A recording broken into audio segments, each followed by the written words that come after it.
Hi friends, welcome to YouTube channel. ఇప్పుడైతే big boss Telugu అదే season 9 Telugu మీద వీడియోస్ చేయమని అంటే చాలామంది అడుగుతున్నారు. నేను కూడా చేయాలనుకుంటున్నాను. సో మీకు ఎలా అనిపిస్తుంది? నేను నిజంగా బిగ్ బాస్ మీద రియాక్ట్ అవ్వాలని మీరు అనుకుంటున్నారా? ఖచ్చితంగా మీరు అనుకుంటున్నారంటే చెప్పండి. నేను ఖచ్చితంగా బిగ్ బాస్ 9 మీద వీడియోస్ చేస్తాను.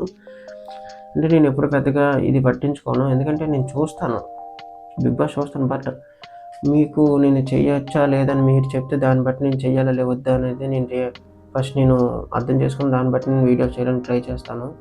ఇది నా జస్ట్ డౌట్ మాత్రమే. మీరు చెయ్యాలి అని అనిపిస్తే మీరు కామెంట్ చేస్తే ఖచ్చితంగా నేను చేస్తాను. లేదా వద్దు బ్రో, మనకెందుకు, అది యాజ్ ఇట్ ఈజ్ మనం మూవీస్లోనే చేసుకుందాం అని మీరు అనుకుంటే అదైనా చెప్పండి. సో దానికే స్టిక్ అయి ఉంటాను. మీరు ఏది చెప్తే అదే చేస్తాను. మీరు కావాలనుకుంటే అది, లేదంటే ఇది.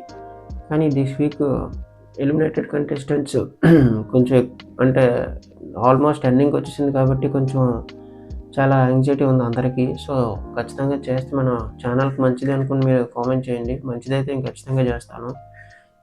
మామూలుగా అయితే బిగ్ బాస్ మీద నేను ఎప్పుడు రియాక్ట్ అవ్వలేదు, ఇప్పుడు వచ్చి నా ఛానల్లో రియాక్ట్ అవ్వలేదు. సో మీరు రియాక్ట్ అవ్వండి. అంటే ఎప్పుడు మీరు బిగ్ బాస్ మీద అవ్వలేదు, సో అన్ని ఛానల్స్ అవుతున్నాయి, మీరే అవ్వండి, బాగుంటుంది అని మీరు అనుకుంటున్నారా? నిజంగా అనుకుంటే ఖచ్చితంగా చెప్పండి. మీరు దీన్ని ఎంకరేజ్ చేస్తాము అనుకుంటే చెప్పండి, నేను ఖచ్చితంగా చేస్తాను. బట్ మీకు కోపం వచ్చినా కూడా నేను నాకు అనిపించిందే చెప్తాను. వాళ్ళు ఏం చేశారో ఒకరికి వీళ్ళకని వాళ్ళకని నేను ఎవరికి సపోర్ట్ చేయను. నాకేమనిపిస్తే అది చెప్తాను.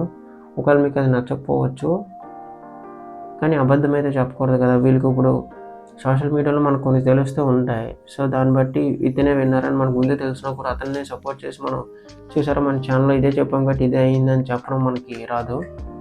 నాకు అనిపించేది చెప్తాను. అతను విన్నర్ అవుతారా లేదనేది పక్కన పెట్టండి. అతని గేమ్ బట్టి, అతను ఎలా ఆడుతున్నారో బట్టి, అంటే నాకు ఇతను విన్నర్ అని ఒక అతను అనిపిస్తారు. అతను విన్నరా కాదనేది పక్కన పెట్టండి. బట్ నేను అతన్నే నమ్ముతాను. ఎందుకంటే నాకు అనిపించింది కాబట్టి. సోషల్ మీడియాలో నాకు ఇప్పటికీ నేను చూస్తే నాకు ముందే తెలిసిపోతుంది ఎవరు ఏంటి అనేది. అది నేను అక్కడ చూసి ఇక్కడికి వచ్చి చెప్తే మీకు అంతగా నచ్చకపోవచ్చు. ఎందుకంటే ఫస్ట్లో నచ్చిన తర్వాత మీకు తెలిసిపోతూ ఉంటుంది. నేను ముందే ప్రతిదీ నేను గెస్ట్ చేసింది రైట్ అవుతుందంటే నేను ఏదో ఫేక్ చేస్తున్నాను. సో అలాంటి మన ఛానల్లో ఉండవు. మీకు నచ్చింది మీరు చేయాలనిపిస్తే నేను చెప్పండి, నేను ఖచ్చితంగా చేస్తాను. బట్ నాకు అనిపించిందే చెప్తాను.